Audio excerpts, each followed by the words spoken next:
Good morning, everybody. Welcome to a cold December morning of Chem 1105 with your host, me, Dr. White. Today, we're not going to be doing a lab. What we will be doing is I will be reviewing the material from test one and test two, and this will help you for the final exam. Remember, next Monday at 10, I will be giving the final exam online, just like I've done the four tests. And speaking about tests and stuff, I do have to apologize. Things got hectic for me yesterday and this morning. And by the end of the day, I will be up to date on labs and posting your lab scores. I think for most of you, I just haven't posted the lab you handed in last week. I apologize for that. Also, don't forget, there's a lab due today. Also, if you have any past labs from 8 through 14, make sure you get them in. And I think either today or tomorrow is the deadline for the extra credit project. Remember, it's optional, but it's 10, 1, 2, 3, 4, 5, plus 5 more, 10 bonus points. And that will help all of you. So go ahead and do that.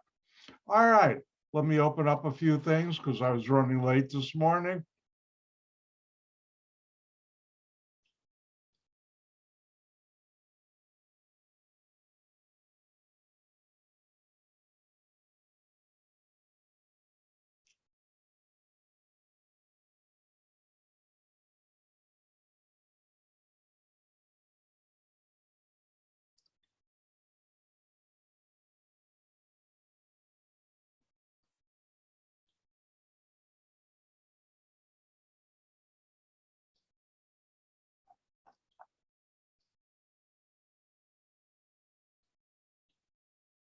Got things opened up, so let's get going.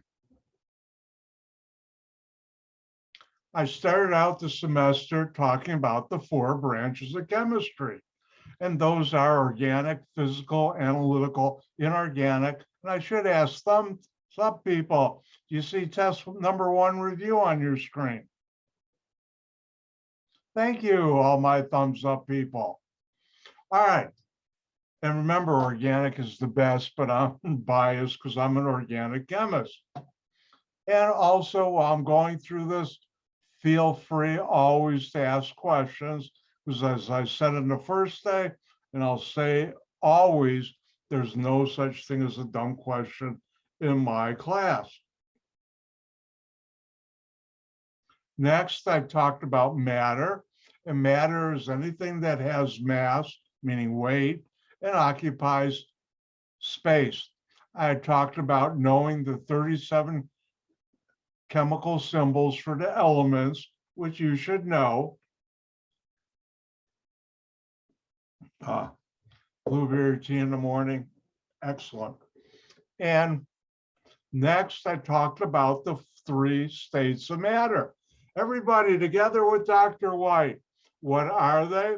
First one, solid. Second one, liquid. And the third one, gas. So the 3 states are solid, liquid, and gas. Excuse me, got all choked up over that. And you should know a solid has definite shape and definite volume. A liquid has indefinite shape, but definite volume. And a gas has indefinite shape, indefinite volume. Now, when we talk about matter, there's 2 types, pure substances and mixtures. The pure substances are elements like silver, gold, and the compounds are things like water, and what would be another one, a compound? Oh, sodium chloride. Mixtures are when you combine 2 substances and they don't react to make new substances. And there are 2 types of mixtures, homogeneous, where it's the same all the way through your mixture. I'm assuming you're in a glass or container now, doesn't have to be. The air you're breathing right now is a mixture that's homogeneous, and heterogeneous, where it's not the same throughout. And I like my favorite one. If you've ever seen a bottle of Italian dressing, salad dressing, which is an oil vinaigrette dressing, after you shake it up and put it on your salad, you put the bottle down, you'll see it separate into two layers because it's heterogeneous. Now, I talked about physical properties of matter and chemical properties. An example of a physical property, what's the melting point of water or boiling point? A chemical property is something like gasoline is flammable, water is not flammable. Then we talked about changes in matter. And changes in matter, you have a physical change. That's when you go from one state to another. Example of a physical change would be water boiling or water freezing or any other substance. A chemical change is when a substance changes into a new substance, such as, which you don't want on your car, the metal, the iron turning to rust. Next, I talked about the different temperature scales, Fahrenheit, Celsius, and Kelvin, and how to convert. And don't forget 1.8 and 32 in the top two formulas are exact numbers. And the 273 in the bottom formula here for Kelvin is an exact number. Next, I talked about scientific notation, which is a number in front from never less than 1 and never 10 or greater times 10 to the nth power. And I showed you if the number is greater than 10 and is positive, less than 1 and is negative. And remember, you put the decimal point to the right of the first non-zero number. Oh, let's have some fun. I'm going to share the fun.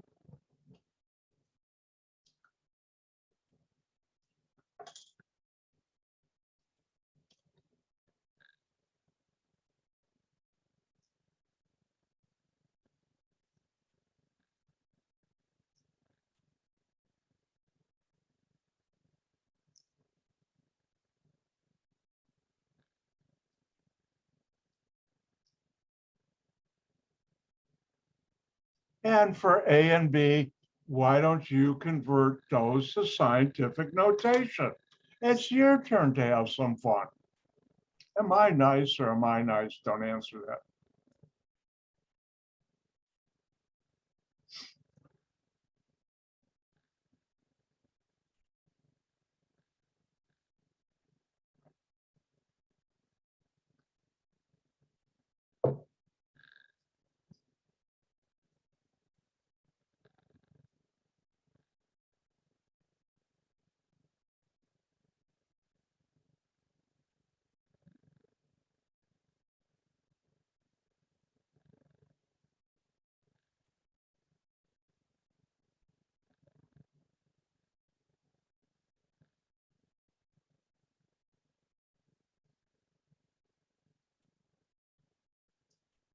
And don't forget, later on, I have a special surprise for all of you.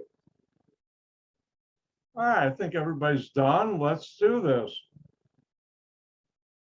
We look at A, you move the decimal point, if there were a decimal point, which there isn't, to the right of the first number. 1, 2, 3, 4. Trailing zeros, when there's no decimal, you drop. And this number is greater than 10. And I moved it 1, 2, 3, 4. So that's 7.8 times 10 to the 4th. Here's my decimal point. I'll move it to the right of the first non-zero number, 1, 2, 3. And therefore it's 3.46. This number is less than 1. So my exponent n is negative. I moved it 1, 2, 3 times. So that's 10 to the minus 3. And I won't ask you to go the other way because most people don't. I used to teach it, but I don't anymore. Now, I talked about significant figures, and on the final exam underneath your name will say, please use proper significant figures for all calculated answers. And remember, all non-zero numbers are significant. Lead zeros are never significant. Confined zeros are significant. That means between two non-zero numbers. And trailing zeros and no decimal point are never significant. Trailing zeros and a decimal point are significant. And after that, I talked about rounding off. If the first digit to delete is 4 or less, drop it and all that follows, or replace with zeros. That's for when you don't have it past the decimal point, which with our calculators you won't do. So I'm not going to have that on the final, that part of it. And if the first digit to delete is 5 or greater, drop it and all that follows, and replace with zeros. And the last digit, not lost. I lost the digit. You know where I put it? The last digit is increased by 1. And what that means is for multiplication and division, you get the same number of significant figures as your answer as the number you're multiplying, dividing. That has the fewest significant figures. For addition, you get the same number of significant figures to the right of the decimal as the number you get, as the number you add that has the fewest significant figures to the right of the decimal. And a lot of you lost points on the test because you don't round off properly or just don't do it.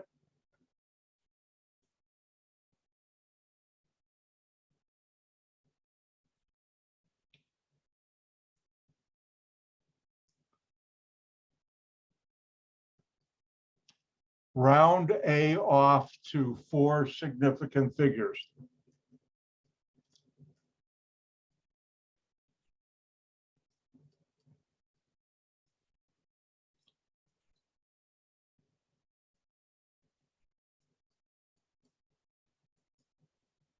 Your turn.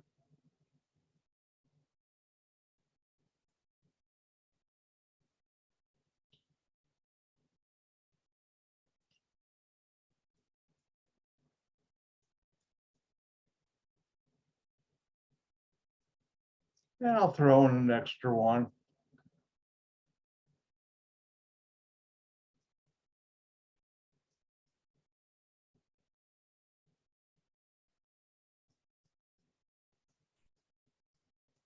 And B, round off to 2 significant figures.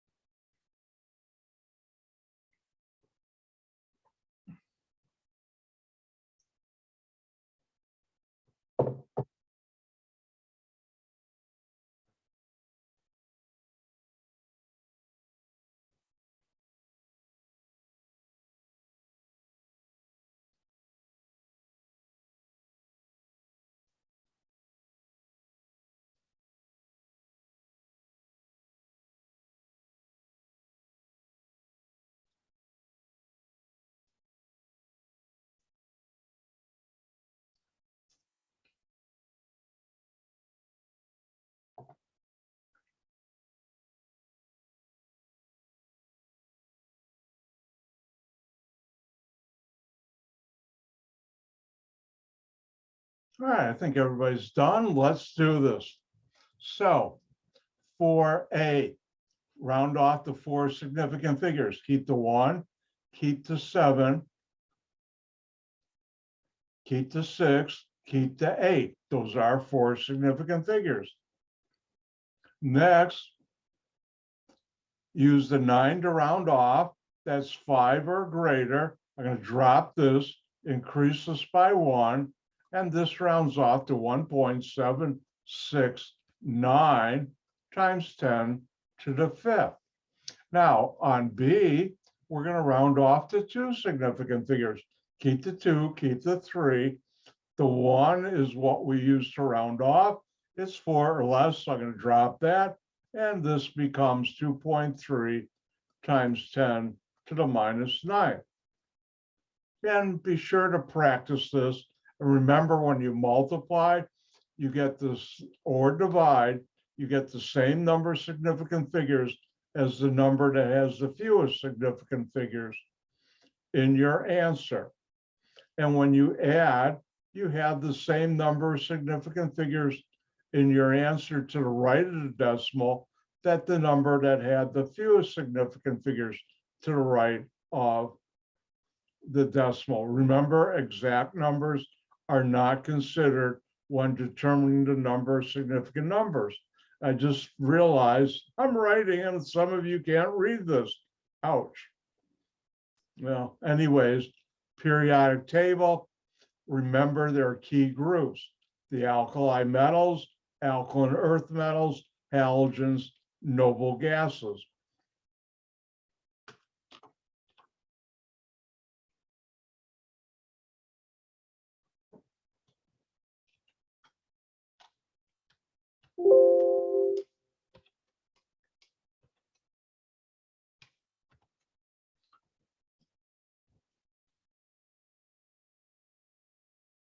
And if we look at the periodic table, not including hydrogen, but lithium, sodium, potassium are your alkali metals that I asked you to learn. Second column, magnesium and calcium are your alkaline earth metals. Go all the way over to the second column on the right, last column, fluorine, chlorine, bromine, and iodine are your halogens, and your noble gases are helium, neon, argon, krypton, xenon. And those are, you should know. If I ask, give an example of an alkali metal, you can do lithium, sodium, or potassium. If I ask, give an example of a halogen, fluorine, chlorine, bromine, or iodine. And you should know how to do that.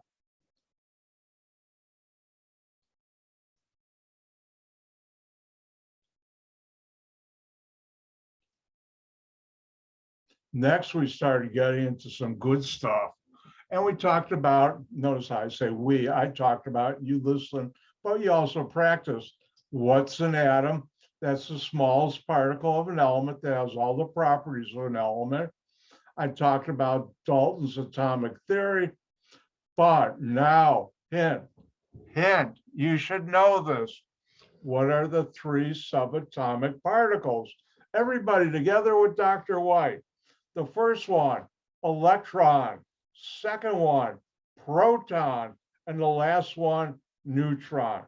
And you should know an electron has a negative charge, proton a positive charge, neutrons have no charge. Now, I talked about the nucleus of the atom. That's the center of an atom, and that contains only protons and neutrons. Hint, you should know that. And I talked about Rutherford's gold foil experiment, which helped elucidate, ooh, fancy word. Elucidate means figure out the nucleus. That was very heavy and dense, and it was heavy and dense because it contains protons and neutrons.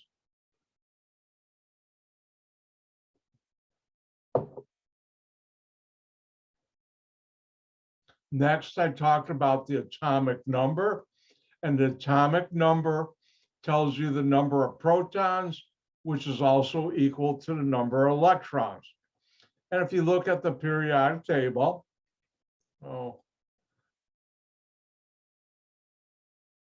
in the for the one you'll be using, this one that we've used all semester, the number in the upper right-hand corner is the atomic number. And if we look at oxygen, we see oxygen has atomic number of 8. So that means it has 8 electrons, 8 protons. My favorite, carbon, has 6 electrons, 6 protons. Hydrogen, 1 electron, 1 proton.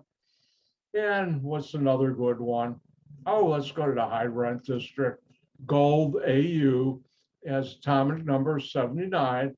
Therefore, it has 79 electrons, 79 protons. We talked about the electrons. The electrons are in shells and subshells. This will be given to you important information, final exam, which I highly urge you all to look at. The electron shells have a fancy name, 1, 2, 3, 4. The number of subshells, 1, 2, 3, 4. One has one subshell, 2, 2, 3, 3, 4, 4. Subshells have letters S, P, D, and F, but for this class, you just have to know S and P. S, you can have 2 electrons, maximum P, 6. And going from top to bottom, both tables, you have the lowest energy, bottom, highest energy. And here, electron configuration, I'll never ask what it is, but it's a statement of how many electrons an atom has in each of its subshells. Remember, a subshell is identified by a number, letter, superscript, or number and letter, and how many electrons will be superscript to the right of the letter. And here, hint, electrons, and this is numbers, letters, and superscript numbers.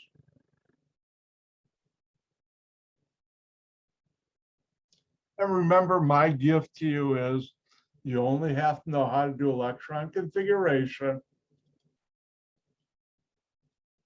up to magnesium 12. So if I ask, give the electron configuration of carbon, how do you do that?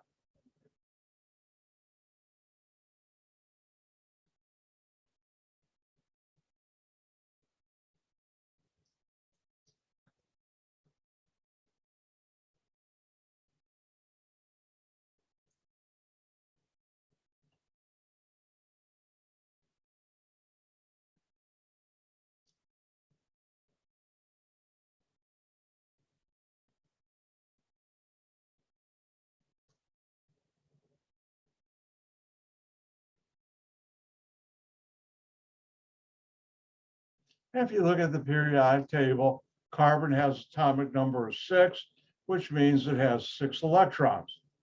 And the first shell is 1, has 1 subshell, S, which you can only put 2 electrons in. Well, I've got 2 done. 1 only has 1 subshell, so I have to go to 2, and the lowest energy subshell on 2 is 2s, and I'll put the maximum amount, 2 electrons. 2 has 2 subshells, 2s and 2p. And notice I have 4 electrons already spoken for. So 6 minus 4 equals 2. I can put up to 6, but I only need to put up to 2, and that's the electron configuration for carbon.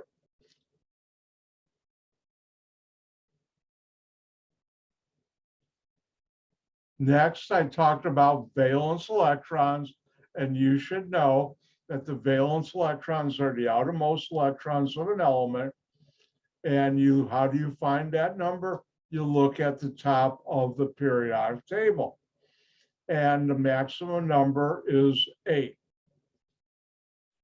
And if you look at the periodic table, how many valence electrons does oxygen have? 6. How many valence electrons does sodium have? Your turn. And you're right, the answer is 1.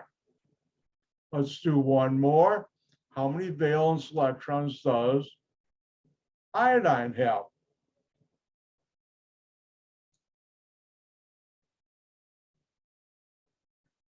And hopefully you were right. Iodine, chemical symbol I. It's a halogen. Look at the top, number 7. So it has 7 valence electrons.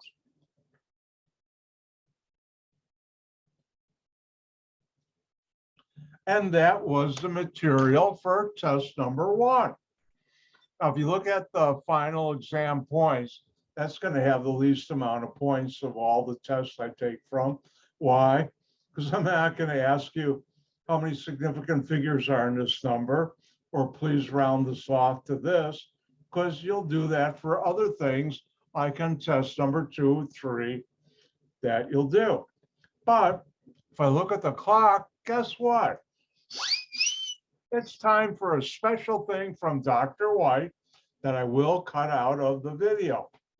Now, most of you, like all of you, have never been in a chemical plant.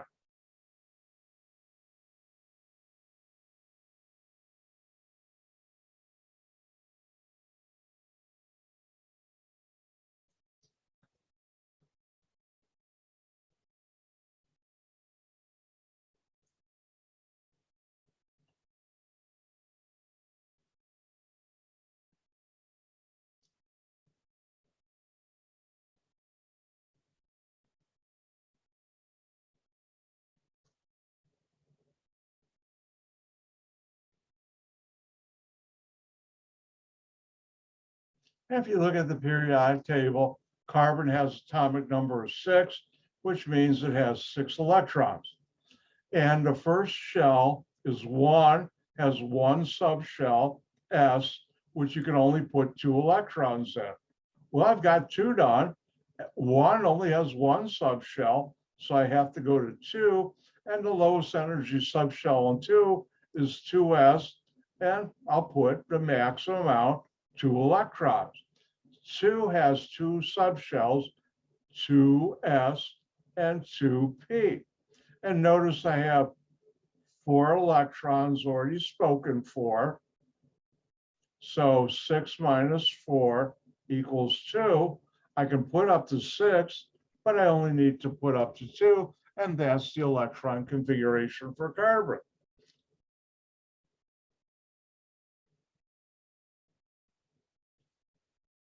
Next, I talked about valence electrons, and you should know that the valence electrons are the outermost electrons of an element. And how do you find that number? You look at the top of the periodic table. And the maximum number is 8.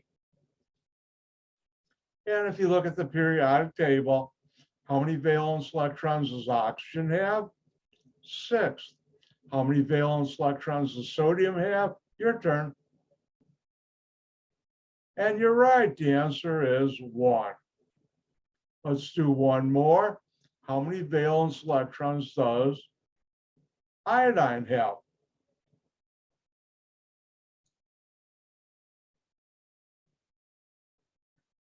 And hopefully you were right.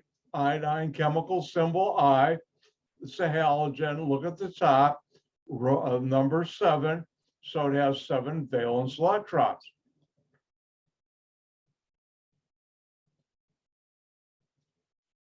And that was the material for test number 1. Now, if you look at the final exam points, that's going to have the least amount of points of all the tests I take from. Why? Because I'm not going to ask you how many significant figures are in this number, or please round this off to this, because you'll do that for other things like on test number 2, 3 that you'll do. But if I look at the clock, guess what? It's time for a special thing from Dr. White that I will cut out of the video. Now, most of you, like all of you, have never been in a chemical plant. Dr. White has. When I worked for the chemical industry, part of my training and my responsibility was if I invented something new, I would go to the plant the first time or the second time even they ran it, and I'd help supervise when they do that. That makes sure they did it right, which is always important. The other thing I did was if there was a problem at our plant or a customer's plant, I would go there and solve the problem. That was part of my job. Now, life in a chemical plant is exciting because one, it's a dangerous place. If you're not, how should I say, acting safely and keeping aware of what's going on around you, you could get killed. And luckily, every company I worked for, that never happened to me or anybody else. But while I was working at one company, a competitor of ours had a tragic accident where they had a major explosion and 4 workers died. It's dangerous. Now, normally you're not allowed to take a camera or video camera or take pictures with your cell phone, like you just aren't allowed in a chemical plant.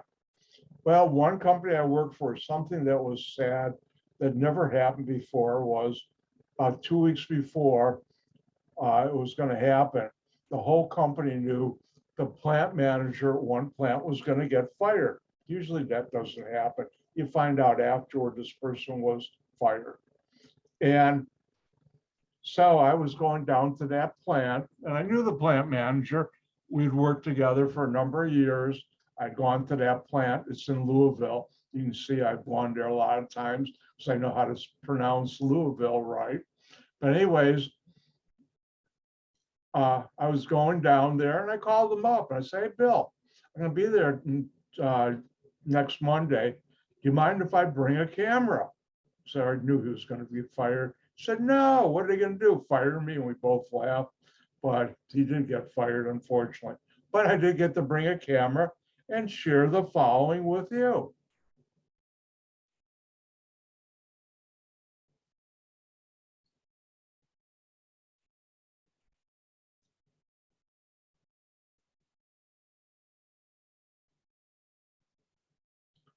All right, thumbs up, people.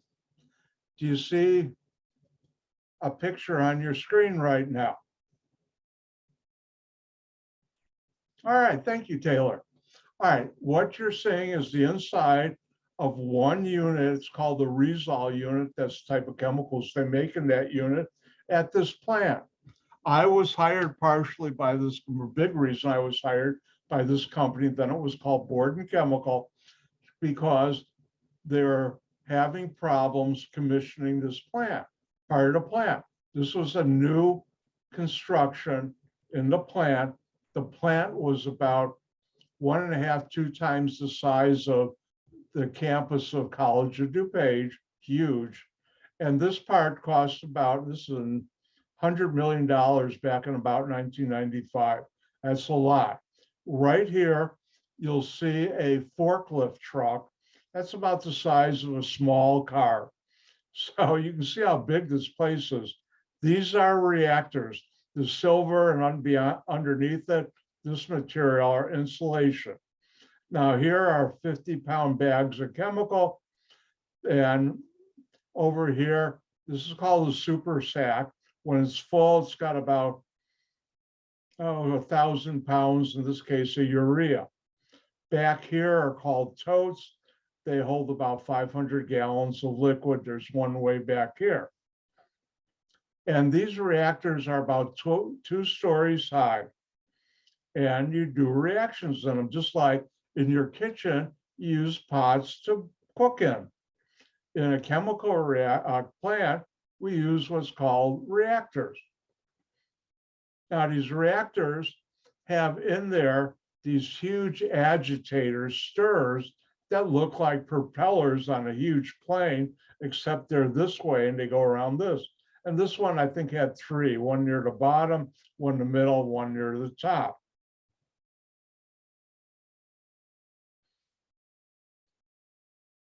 And here's the top of one reactor. And this was M reactor. This plant, different plants have different names for reactors. This was called M reactor in the Resol plant. This was huge. You could put in 240,000 pounds of chemical. Now, how many of you have seen, give me a thumbs up, the tank wagon, the vehicle that delivers gasoline to a gas station? Give me a thumbs up. Nobody? Uh-oh, I see one person. Well, those hold 40,000 pounds.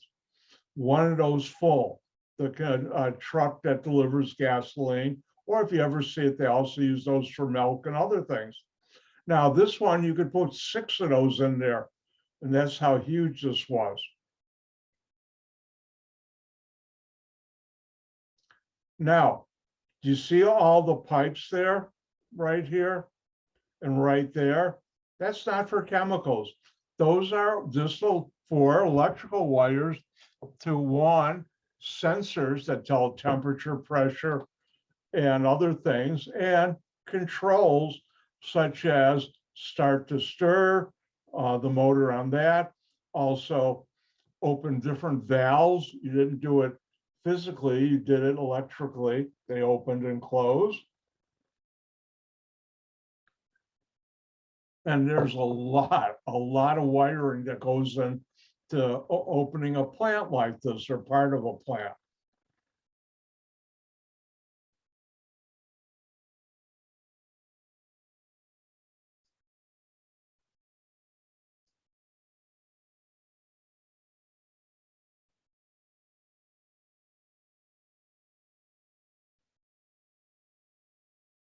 And you can see right here, there are more wires. These little pipes are for wires, lots of them.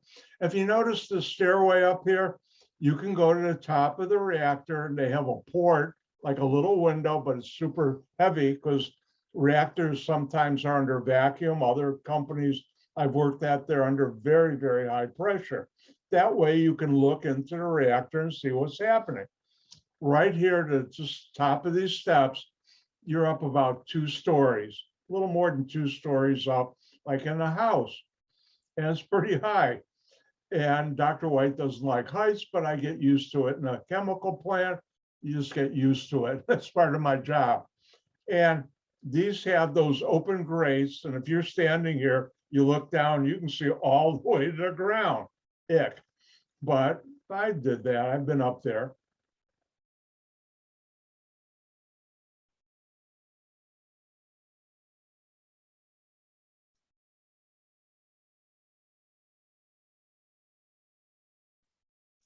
Ta-da! The star of the show, me. And here I am standing there. Now they just washed down the floor. Pipe had burst once. And this is some of the product and it hardened. It's not going to come off. This is probably one of the cleanest chemical plants I've ever worked at. How can you tell? I'm not wearing heavy gloves, rubber gloves. Other plants, I wouldn't be out in the plant without gloves on. Now, if you notice, I have brown shoes. Those are steel toe safety shoes that you're required to wear by the government. Also, I have a hard hat on. Now, what you don't know, but I do, in every plant company I've worked at, this is true. The hard hat tells anybody around you who you are in a general way. If you have a hard hat with the company symbol on the front and it says your name under here, and the dynamo tape, you can't see it, but my name's there. That tells you, white hard hat, you're a supervisor. And everybody knows you're a supervisor because you're a hard hat. Now, if you have at this company a gray hard hat on, you're a chemical worker. If you have a blue hard hat on, you're either an engineer or maintenance. And that tells you this. Now, here, these are block valves to take samples. And you can see how huge this is. I'm about 5'12" or 6 foot. You take your pick. And this is just the very bottom of that reactor. Now, these yellow pipes, which are much bigger, that's for transferring chemicals.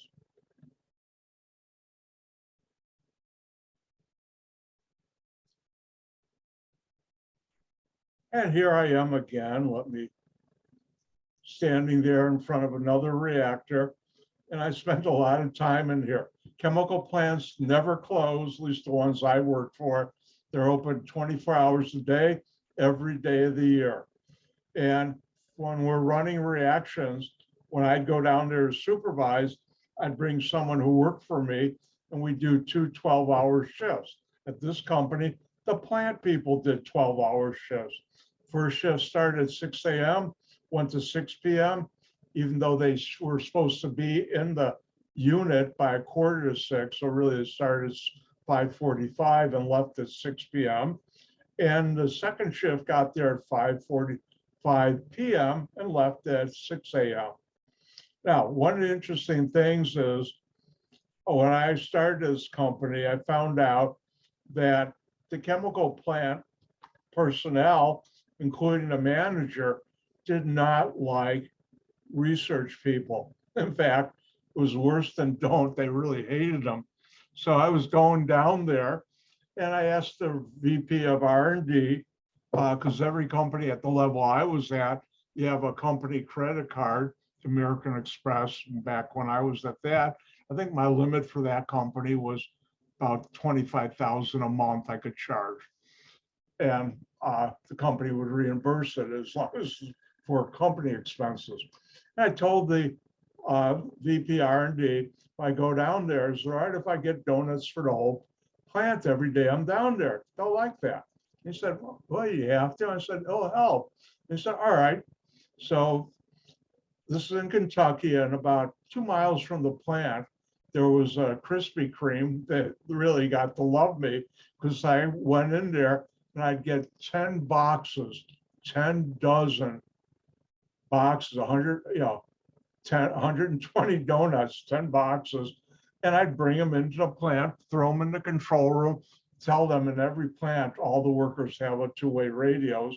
So then I'd say, send a word out, donuts from Ken White. I'd never used doctor, but the other R&D people did. And a lot of the people were just high school graduates. And I treated them as equal, which unfortunately a lot of R&D people don't. They think they're better than those people. You're not. Just because I have a PhD doesn't make me better than anybody else, or because you have only a high school degree doesn't make you worse than or lower than who I am. And I treated them as equals. That was another important thing. One thing I found out, the first day I got there, I bought 1 box dozen of my favorite Krispy Kreme, which are the ones that have the cream inside and the chocolate on top. Boy, those are dangerous. And I got the rest 9 boxes were the typical glaze. Those went like this, my favorite, and the others went. And the next day and every day after that, I get 1 box of the glaze and 9 boxes. Each box is a dozen of the cream-filled chocolate. They still went like that. And the last ones to go were the glaze. And also I treated them with respect. One of the ways I respected them was they start, and I do the day shift at 5:45 in the mornings, 5:45 a.m. Luckily, that Krispy Kreme was 24 hours, so I'd get in there and get it. And they knew me after a while, and I told them I'll be back for so many days, and they'd have it all ready for me.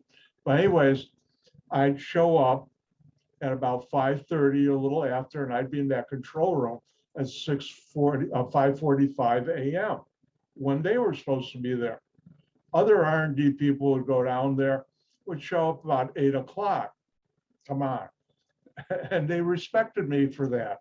Also, at the last day when things ran successfully, or if I solved the problem, I'd also order out pizzas for the whole plant. Guess what? When you feed people, they like you.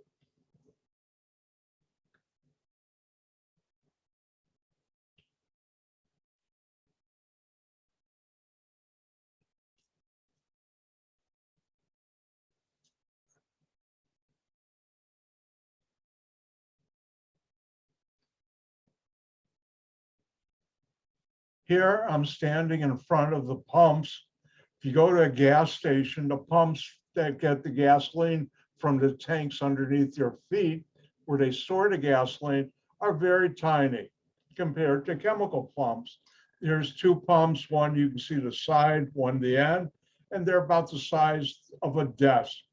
These are huge. And part of my job is being what's called a process development chemist, knowing how to work in a plant, is knowing your pumps, and those pumps would do about 50,000 pounds per hour. And if you're putting in 90,000 pounds, you have to take into account how long that took, and you have to know your equipment.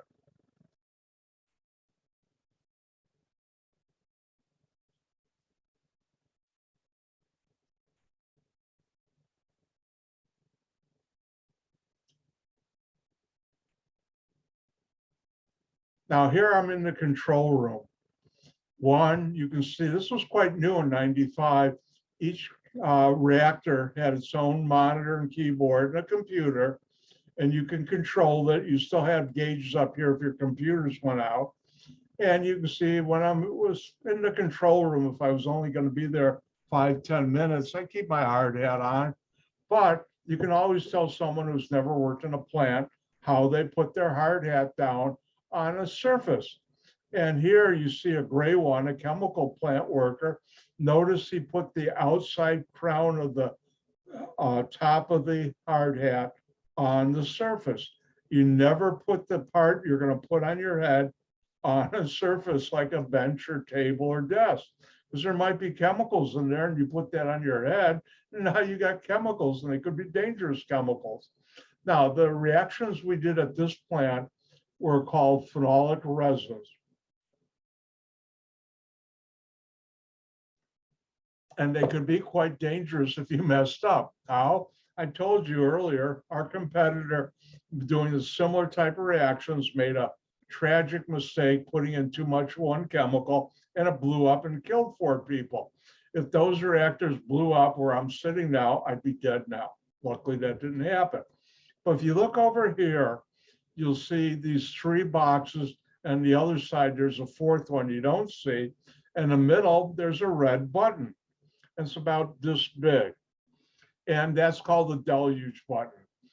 It opened up a valve on the roof that had a tank with about, I think, 10,000 or 15,000 pounds of cold water that would drop that water by gravity into the reactor that you pushed the deluge button.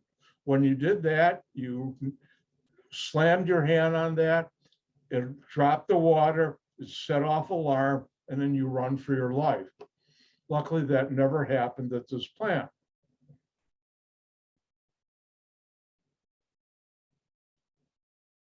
And that's my plant experience. Going to a chemical plant is always a rush.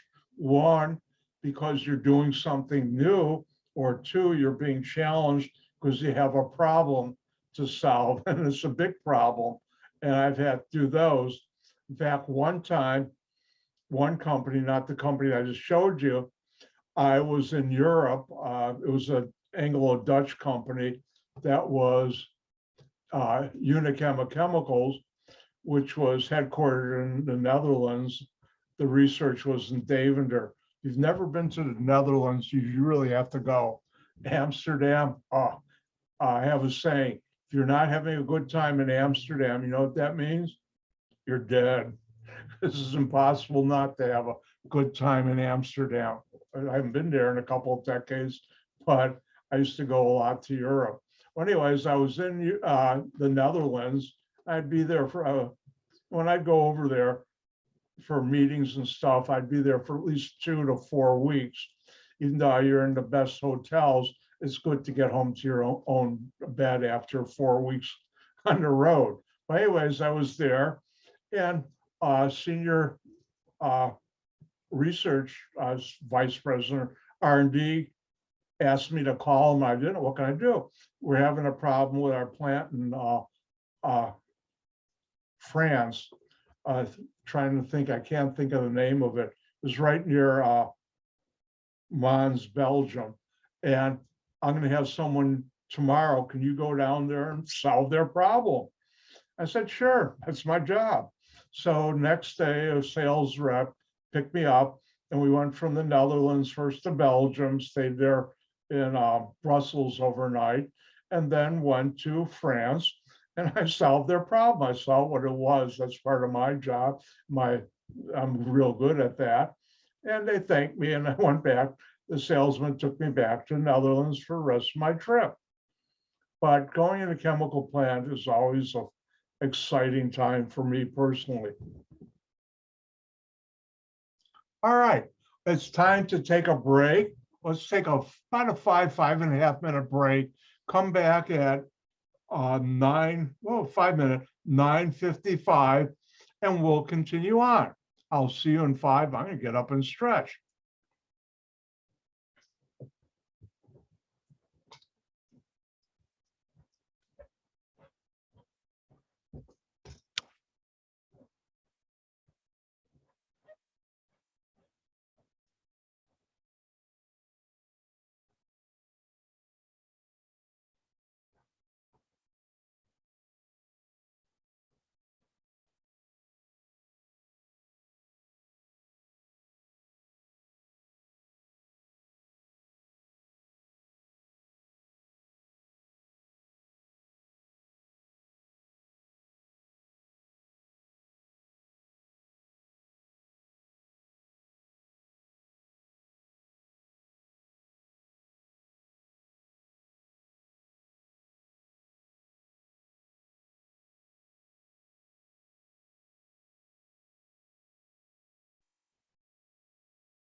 Time to get going again.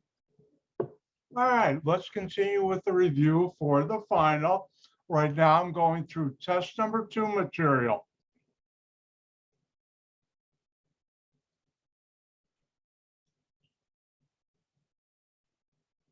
And you should all see on your screen review test number 2.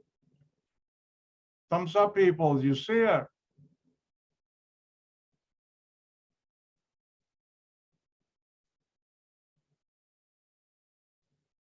Thank you.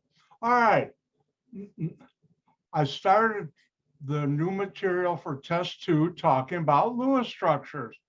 And that's where you have an element symbol, 1 dot per valence electron. You put 1 on one side before doubling up second one. And the valence electrons are found on the top of the periodic table. So if I were to ask you, draw the Lewis structure,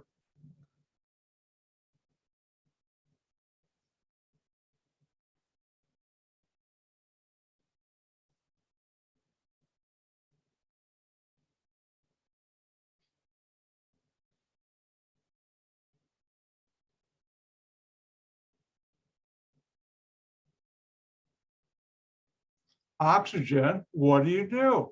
Well, first of all, you have to know how many valence electrons. And how do you do that? You go to the periodic table and say oxygen, how many valence electrons? You look at the top and you see you have 6 valence electrons. Remember, the number on the top of the column tells you how many valence electrons for each element.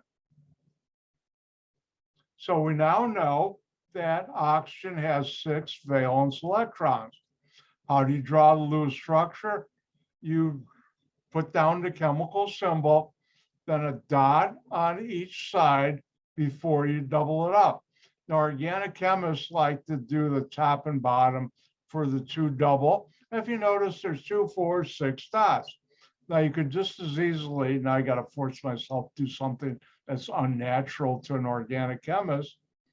This would be another example, and there are others you could do. And that's the Lewis structure, and you should know how to do that.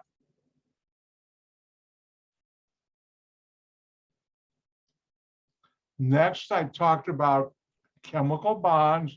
There's 2 types. Ionic bond, transfer 1 or more electrons from one atom or group of atoms to another atom or group of atoms. Remember, ionic bond, transfer of 1 or more electrons. Now, the other type of chemical bond is a covalent chemical bond. And a covalent bond, chemical bond, is the sharing of 1 or more, and this is important, pairs of electrons between atoms. So ionic bond, transfer 1 or more electrons between atoms or group of atoms. Covalent bond, sharing 1 or more pair of electrons between atoms.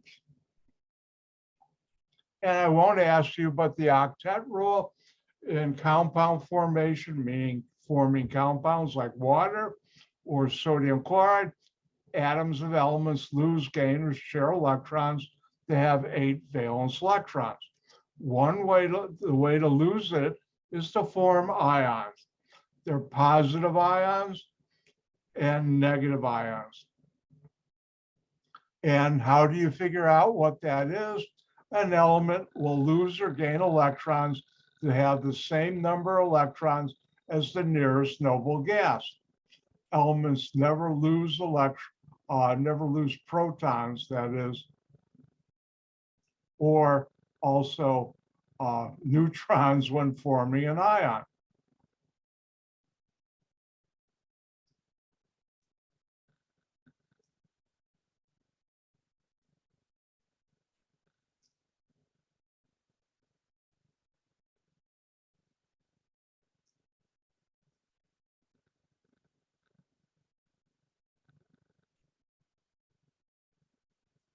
And let's look at an example. What ion will magnesium form?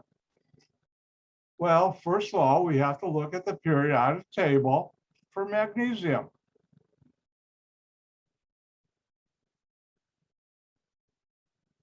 And that's over here. And notice it has atomic number 12. What's the nearest noble gas numerically to 12? Well, argon is 18, 6 away. Neon is 10, 2 away. So that's closer. So we're going from 12 to 10 because it wants to have an octet, the same number of electrons as the nearest noble gas. So magnesium has atomic number tells you 12 electrons, 12 protons. It wants to go to magnesium with only 10 electrons, but 12 protons. And now for each electron has a -1 charge. Each proton has a +1 charge. Do the math, -10 plus 12, add them together, you get a +2. The question was, what ion will magnesium form? You put down the chemical symbol, then superscript the number here. And you can write it the old style, which Dr. White likes, or the newer way, which I don't like, but both ways will be correct on any test or the final.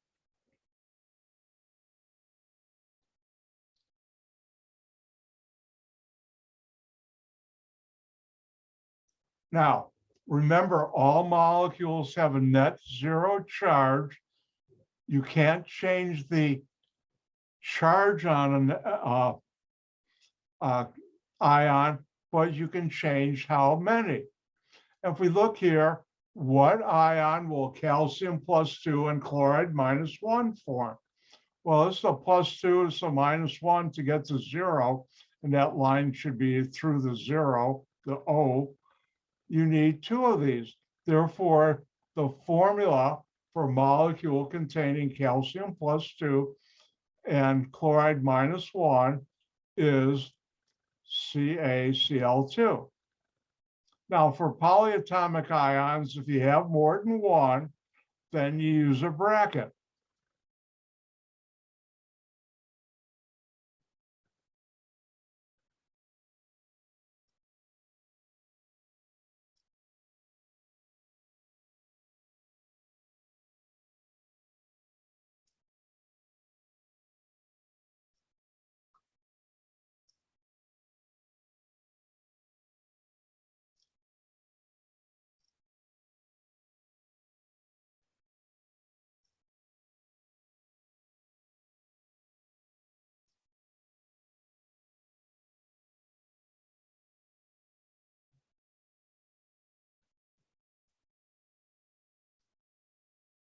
I'm almost done.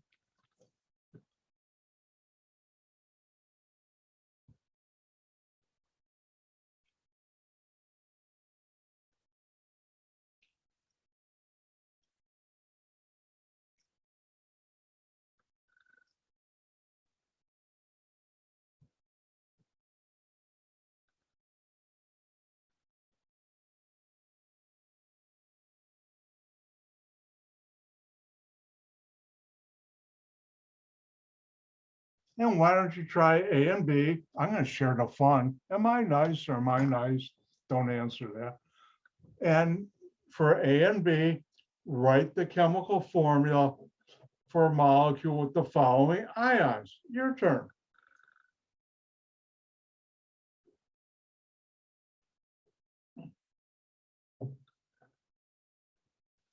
And the good thing, since all of you are here with my review, you're getting a couple hours of study for the final before you start on your own, which is a good thing.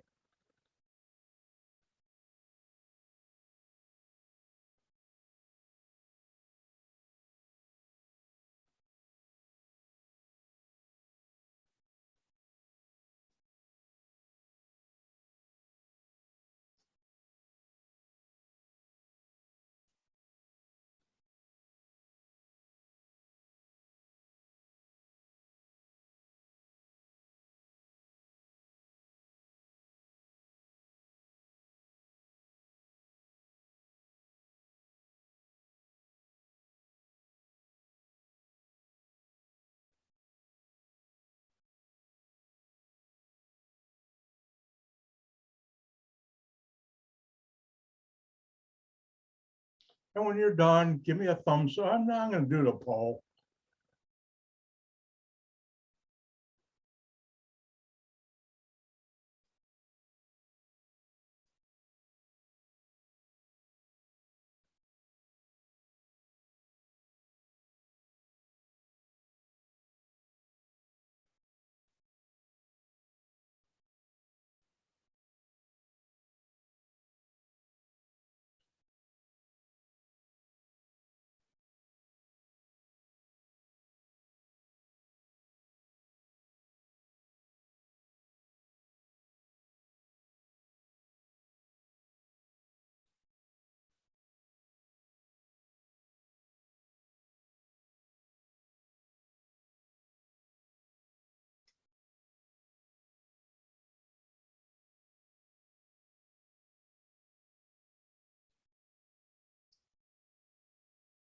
All right, I think everybody's done. So let me get to work.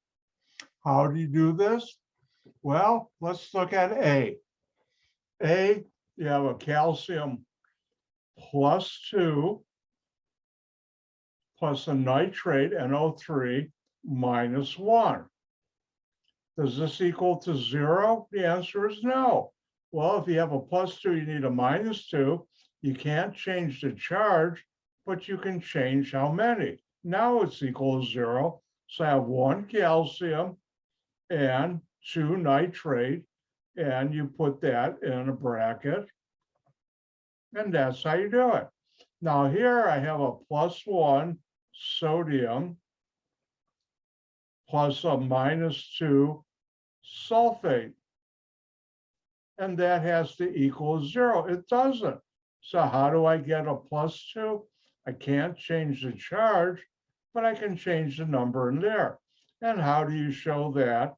I have 2 sodium and 1 sulfate. That's sodium sulfate. And that's how you do that.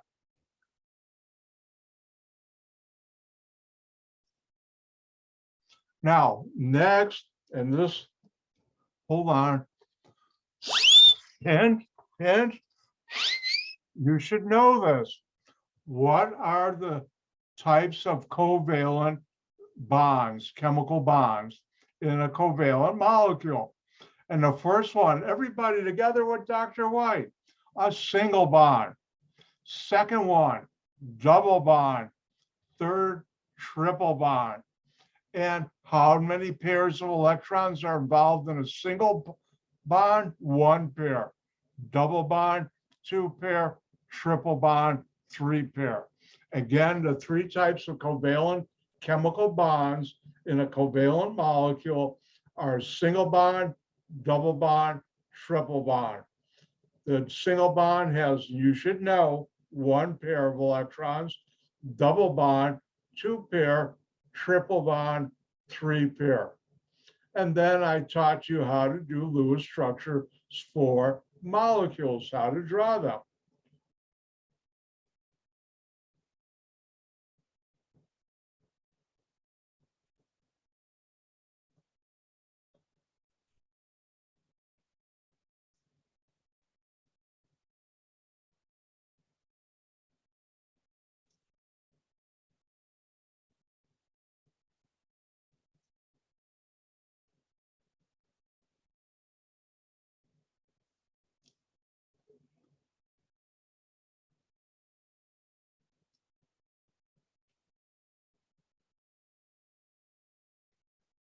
All right, I'm going to do these, and you can go back and try them on your own and others.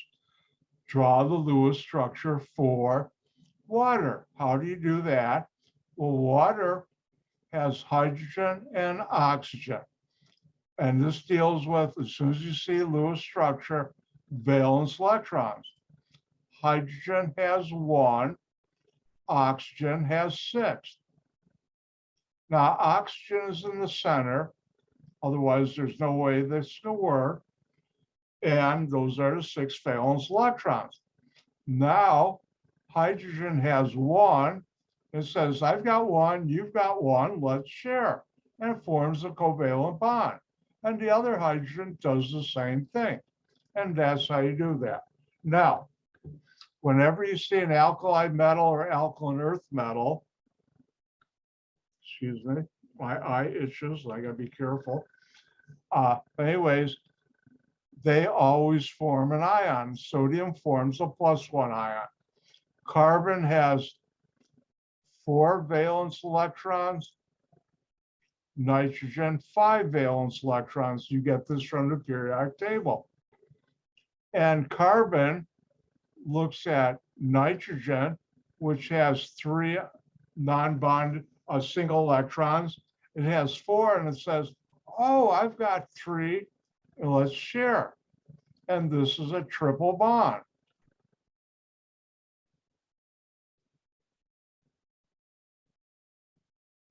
Now, carbon has 1 more electron, but if we look at how many electrons are around carbon, shared and alone, there's 2, 4, 6, 7. Uh-oh, it should be 8, the octet rule.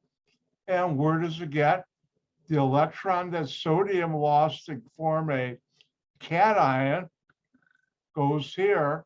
Now this has an extra electron, so you have both covalent and ionic bonds in sodium chloride. Not sodium chloride and sodium cyanide. Sorry about that. I got salt on the brain. Next, I started talking about chemical equations such as A plus B makes C. A and B are the reactants, C is the product. And when you're balancing a chemical equation, you have the same number and same type of atoms on each side of this arrow. And I showed you some rules that work for me. You can only change the number in front, not the chemical formula. You can only change what's called the coefficient. And for that, my advice, when you're balancing a chemical equation, leave hydrogen and oxygen last. And I taught you about the even odd trick.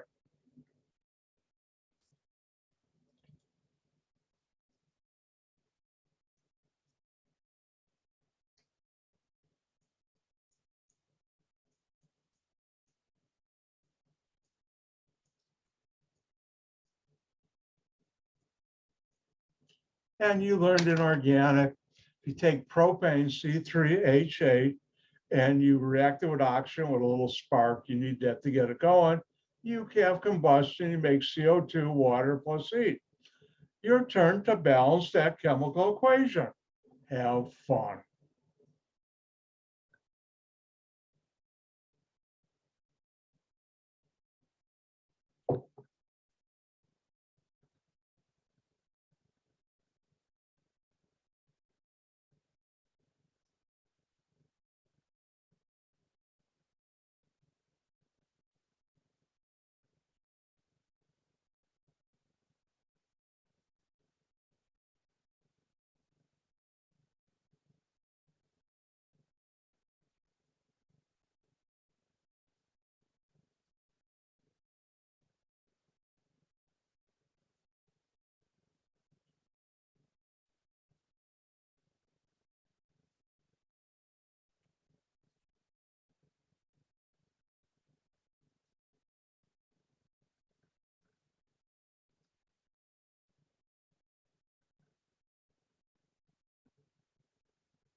Remember my advice, leave carbon, leave hydrogen and oxygen last.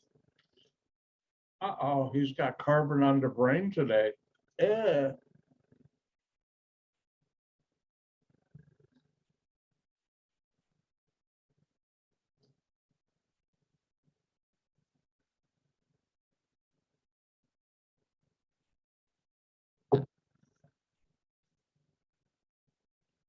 Remember, the only number you can change is the number in front called the coefficient. And there will, I guarantee it, more than that, I promised it myself. You heard me after test number 2, there will be questions where you have to balance a chemical equation or 2, or 10 or 100 or million. No, not that many.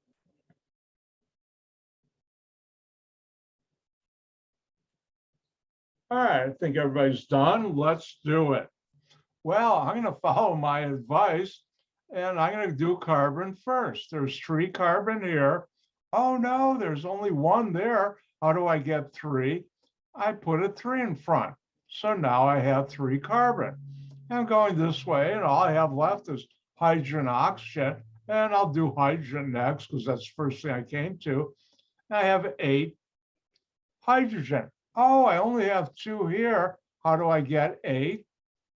I put a 4 there. 4 times 2 is 8 hydrogen. And now here, the last thing to do, I have 2 oxygen here.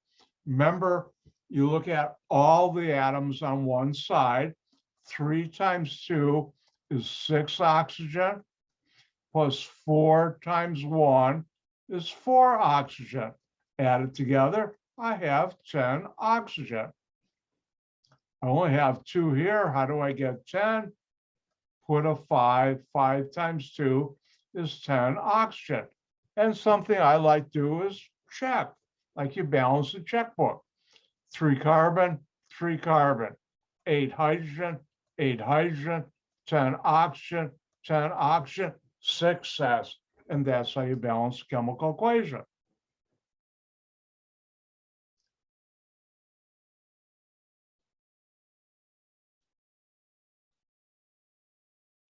Next, I talked about the mole, probably one of the most important concepts in all of chemistry.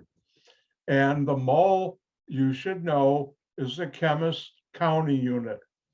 And there are different ways of defining a mole. 1 mole of an element equals Avogadro's number, 6.02 times 10 to the 23rd atoms. 1 mole of a compound equals Avogadro's number, and the 2 fell off. Don't look, 2 fell off. 6.02 times 10 to the 23rd molecules. 1 mole of an element also equals the atomic weight of the element in grams for this class, and 1 mole of a compound equals the molecular weight of a compound in grams. And now I got to teach you about your good buddy, your good friend, unit analysis. I love that whistle. I've got 4 of them. And that company that made these are out of business. So these never leave my house, never.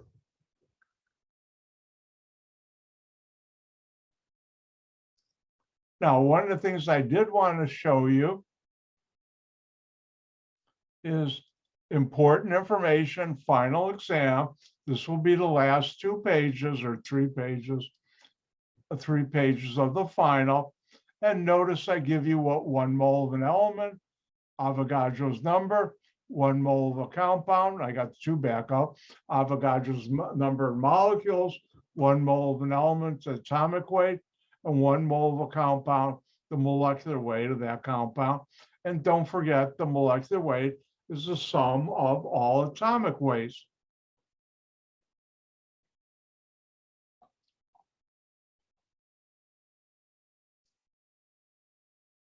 And this is an important information final exam. Like I said in the beginning of the semester, in the past, students had to memorize all this. And I finally decided I'd rather determine your knowledge of chemistry than determine your memory and your knowledge of chemistry. So let's look at one of these problems or a couple.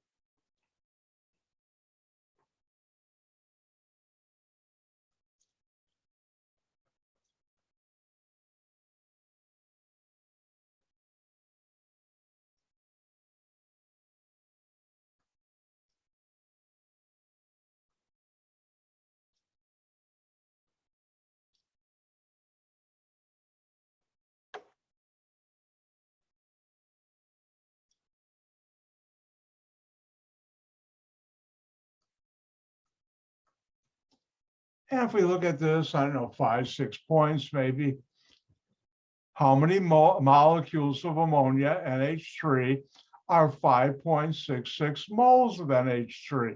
So what are we trying to find? Molecules of ammonia. What are we given?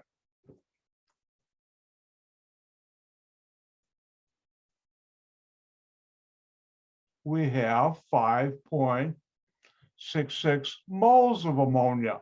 So it's time to use your good buddy, your good friend, unit analysis. This is the number I have to start with.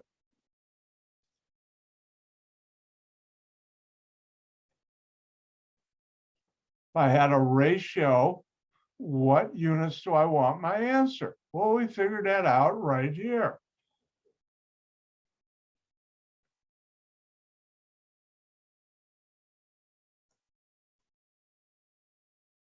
And now it's really time to use your good buddy, your good friend, your analysis. Whatever you're trying to get to goes on top of the ratio. Whatever you're trying to get rid of goes underneath.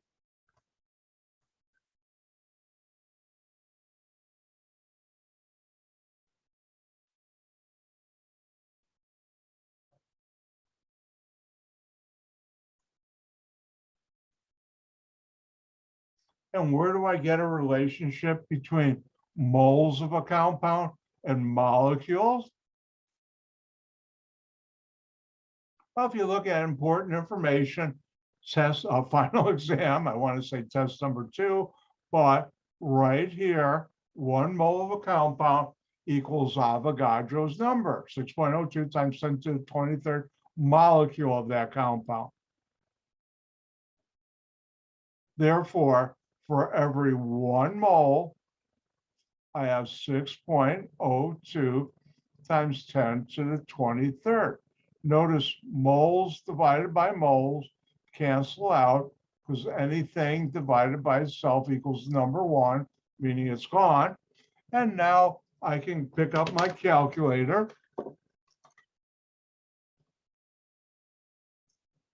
Helps if I turn it on, clear it.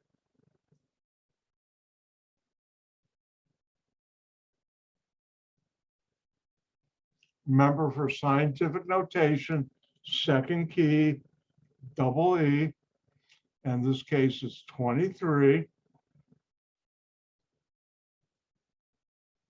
And my calculator gives me this number.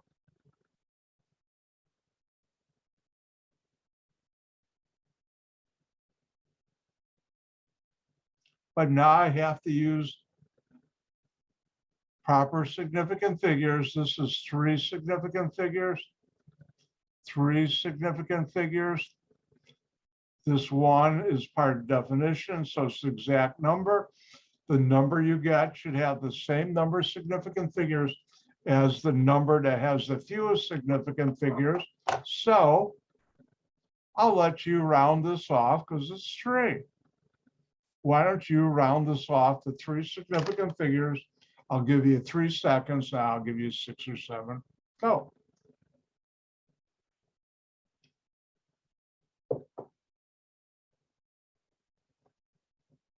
I'm looking at the clock. Bonus time. Time's up. Keep the 3, keep the 4, keep the 0. Use the 7 to round off. That's 5 or higher. So I'll drop that, increase the 0 by 1. 3.41 times 10 to the 24th molecules of ammonia. And that's how you do that. Now, let's do another one. And this one you should know how to do.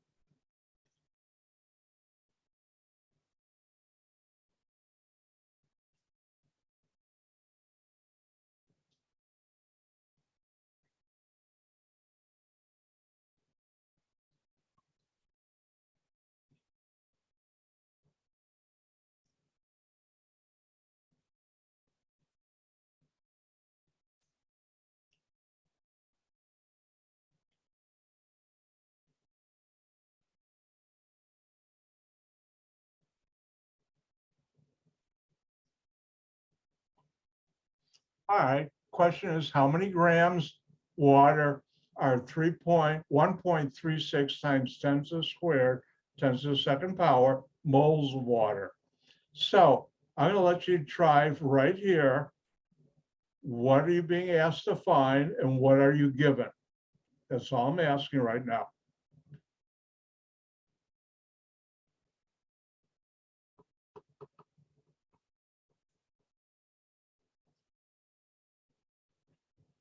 All right, let's do it. You're being asked to find how many grams of water. And what are you given?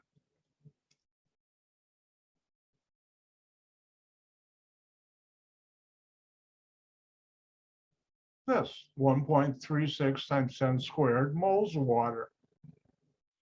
So it's time to use your good buddy, your good friend, unit analysis. If you had a ratio,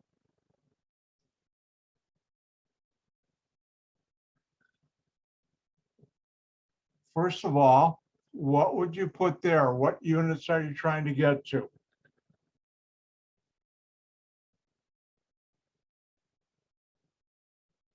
And the answer is right here, which you figured out, grams of water.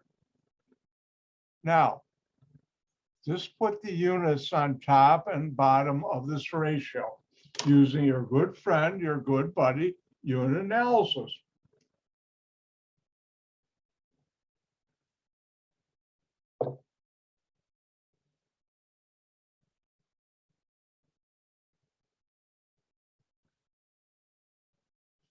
All right, let's do it. Whatever I'm trying to get to goes on top of the ratio. Whatever I'm trying to get rid of goes underneath. So I'll write in those units.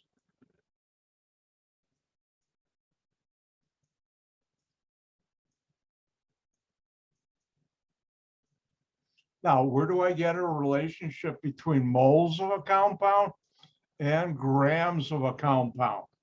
And in case you forgot, let's look at important information, the final exam.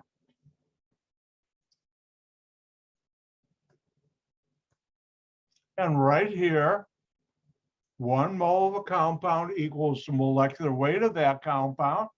Oh, Dr. White was real mean. He didn't give us the molecular weight of water. How do we determine that? The molecular weight is the sum of all atomic weights. Now, on the final exam, like test 2, 3, and I think 4 was there too, it will say underneath your name, please use proper significant figures for all of that. And they'll say that for all calculated answers. And it will also say, please use all atomic weights to 3 significant figures. So hydrogen to 3 significant figures is 1.01. Oxygen 15.999 to 3 significant figures is 16.0. So now I know the atomic weight of hydrogen is 1.01. The atomic weight of oxygen, 16.0. Now here, we need the molecular weight. 1 mole equals the molecular weight. So there are 2 hydrogens and 1 oxygen. Remember, the molecular weight is the sum of all atomic weights.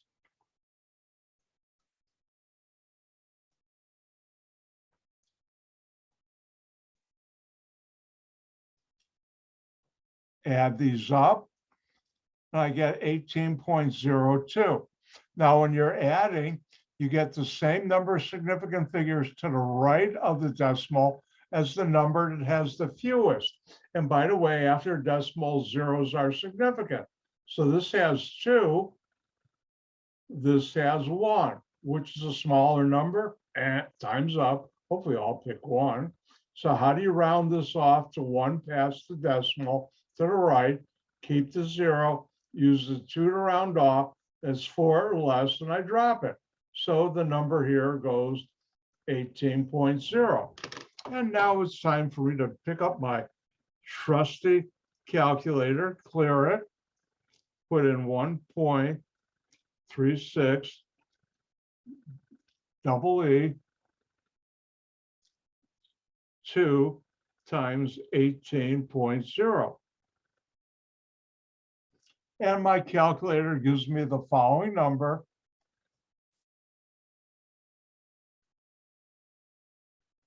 And if I look over here, this is always in this rut again, 3 significant figures, 3 significant figures. I'll let you round this off to 3 significant figures.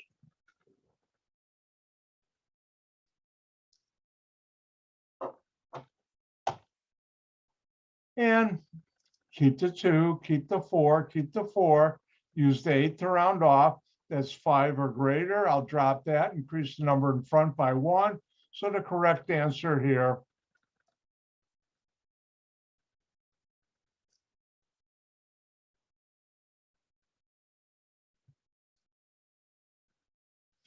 (1.36 times 10 squared moles of water is 2.45 times 10 to the third grams of water.